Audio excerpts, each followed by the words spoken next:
आज ही Doubtnut app download करें। Doubtnut पर होगा अब आपके सभी मैथ्स, केमिस्ट्री, फिजिक्स और बायोलॉजी डाउट्स का सफाया।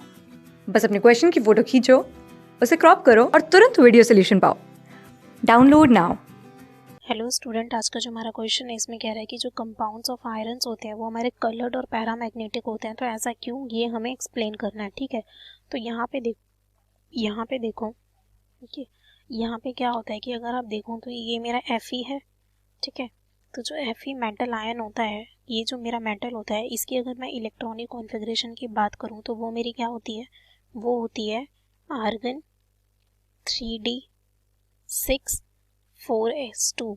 तो यहाँ पे अगर हम इसके इलेक्ट्रॉन्स को ड्रॉ करें ऑर्बिटल्स में तो वो कुछ इस तरीके से होता है। ठीक है, तो यहाँ पे देखो, किसी भी कंपाउंड के लिए अगर वो पैरामैग्नेटिक है तो वो हम कैसे बता सकते हैं कि अगर उसके पास क्या होते हैं, अनपेयर्ड इलेक्ट्रॉन। अगर उसके पास क्या होते हैं, अनपेयर्ड इलेक्ट्रॉन, आप उसका पैरामैग्नेटिक बिहेवियर कैसे बता सकते हो कि वो कंपाउंड्स जिनके पास क्या होते हैं, हैविंग अनपेयर्ड इलेक्ट्रॉन्स।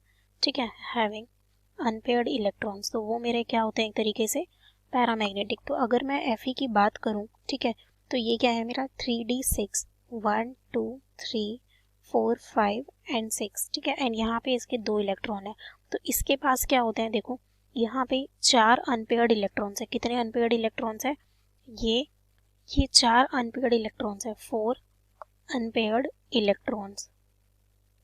ठीक है, तो अगर अब बात करो कि अगर मैं इसमें बताऊं कि Fe+2 ऑक्सीडेशन स्टेट होगी, तो यानी कि 2 इलेक्ट्रॉन्स चले जाएंगे तो भी मेरे पास 4 अनपेयर्ड इलेक्ट्रॉन्स होंगे। अब अगर Fe+3 ऑक्सीडेशन स्टेट होगा तो क्या होगा मेरा, अगर ये 1 इलेक्ट्रॉन यहाँ से जाएगा तो भी मेरे इसके पास कितने होंगे, 3 अनपेयर्ड इलेक्ट्रॉन्स होंगे। तो यानी कि ये पैरामैग्नेटिक बिहेवियर क्यों शो करता है, due to presence of unpaired electron. यानी कि हम कह सकते हैं कि Fe शोज पैरामैग्नेटिज्म या फिर पैरामैग्नेटिक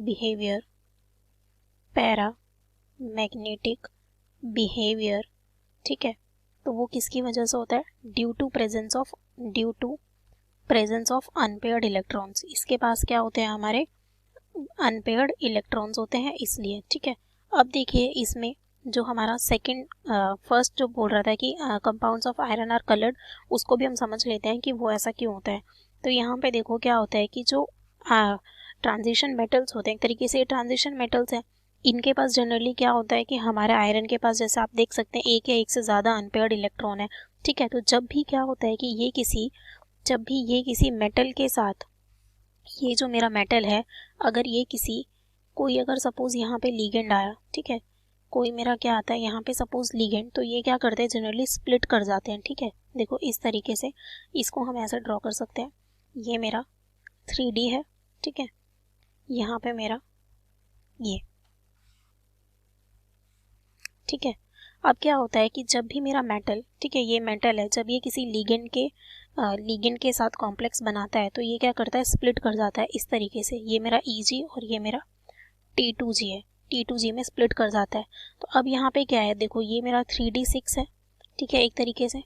तो अगर अब यहाँ पे आप इलेक्ट्रॉन्स की फिलिंग करो तो 1 2 3, पहले हम सिंगल फिल करते हैं, ठीक है, इस तरीके से। ठीक है, अब क्या होता है कि जब कोई भी लाइट, ठीक है, कलर्ड क्यों आता है, अगर कोई मेरी लाइट है, अगर वो इस पे सपोज फॉल करती है, ठीक है, कोई भी हमारी लाइट है, विजिबल लाइट है जैसे कि, ठीक है, जब जो विजिबल लाइट है वो फॉल करती है तो क्या होता है, ट्रांजिशन मेटल कंपाउंड्स पे या फिर आयंस पे, तो जो अनपेयर्ड इलेक्ट्रॉन्स होते हैं लो एनर्जी में, डी ऑर्बिटल में, ये जो अनपेयर्ड इलेक्ट्रॉन्स होते हैं ये मेरे क्या हो जाते हैं, ये हमारे हाई ऑक्सीडेशन मतलब हाई एनर्जी लेवल पे चले जाते हैं। ठीक है, तो बेसिकली यहाँ पे क्या होता है कि हमारी डी ट्रांजिशंस होती हैं, जब भी विजिबल लाइट फॉल करेगी तो जो अनपेयर्ड इलेक्ट्रॉन है लो एनर्जी डी ऑर्बिटल में, ये मेरा कहाँ चला जाएगा, हाई ऑर्बिटल में। ठीक है, इसी को हम क्या बोलते हैं, डी ट्रांजिशन, ये यहाँ से यहाँ गया। ठीक है, अब क्या होता है कि एब्जॉर्प्शन की वजह से ये क्यों ऊपर क्या होता है, ये ऊपर क्यों ट्रांसफर हुआ, क्योंकि इसने लाइट क्या करी, एब्जॉर्ब करी। ठीक है, अब क्या होगा कि जो हमारा एब्जॉर्प्शन होता है, जो एनर्जी इन्वॉल्व होती है वो क्वांटाइज है, यानी कि कुछ पर्टिकुलर वेवलेंथ की लाइट को एब्जॉर्ब करेगा एंड बाकी लाइट्स को क्या करता है, ट्रांसमिट कर देता है। बाकी लाइट को क्या करता है, ये ट्रांसमिट कर देता है। तो जो ट्रांसमिट करता है वो हमें, वो जो वेवलेंथ हमारी होती है, जो विजिबल रीजन में जो ट्रांसमिट होती है, वो हमें क्या दिखाती है, कलर शो करती है। वो हमें क्या शो करती है, कलर शो करती है, complementary to the absorbed colour. ठीक है, complementary to the absorbed colour. तो इसी वजह से ये हमारे क्या होते हैं, कलर्ड होते हैं। तो ऐसा क्यों होता है, कॉम्प्लीमेंट्री टू एब्जॉर्ब, यानी कि अब आप देख सकते हो, ठीक है, मैंने यहाँ पे आपको ये Fe के लिए ही बताया है। इसके पास क्या है, 4 अनपेयर्ड इलेक्ट्रॉन्स हैं। जब ये क्या करेगा, जब ये कॉम्प्लेक्स बनाएगा, ठीक है, तो ये इस तरीके से कॉम्प्लेक्स बनाता है, यानी कि जब कोई लिगेंड इसके कांटेक्ट में आता है तो ये इस तरीके से स्प्लिट हो जाता है। अब ये स्प्लिट हुआ, अब कोई विजिबल लाइट इस पे फॉल करती है तो ये क्या करेगा, जो इलेक्ट्रॉन है, अनपेयर्ड इलेक्ट्रॉन, लाइट एब्जॉर्ब करेगा, एब्जॉर्ब करके हाई एनर्जी में जाएगा। अब जो लाइट की वेवलेंथ है वो सारी लाइट की वेवलेंथ, सभी वेवलेंथ को एब्जॉर्ब तो नहीं करता, एक डेफिनेट कोई पर्टिकुलर वेवलेंथ पे ही एब्जॉर्ब करता है। तो बाकी जो लाइट होती है वो मेरी ट्रांसमिट हो जाती है। ठीक है, ये मेरी कौन सी है, ट्रांसमिटेड वाली। ठीक है, ट्रांसमिटेड वाली। तो जो ट्रांसमिटेड लाइट होती है वो क्या करती है, कलर शो करती है। जो हमारी एब्जॉर्ब्ड के क्या होती है, हमारी कॉम्प्लीमेंट्री। तो यानी कि बेसिकली यहाँ पे कलर क्यों आता है, डी ट्रांजिशन। डी ट्रांजिशन हम इसी को बोलते हैं, मेरा इलेक्ट्रॉन यहाँ से यहाँ गया, डी ऑर्बिटल है ये, तो डी ट्रांजिशन की वजह से ये क्या होता है, मेरा कलर्ड होता है। ठीक है, यहाँ पे ये इसका रीज़न है। Okay, thank you.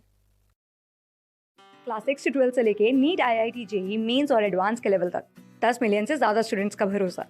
आज ही डाउनलोड करें डाउटनेट ऐप या व्हाट्सएप कीजिए अपने डाउट्स 8400 400 400 पर।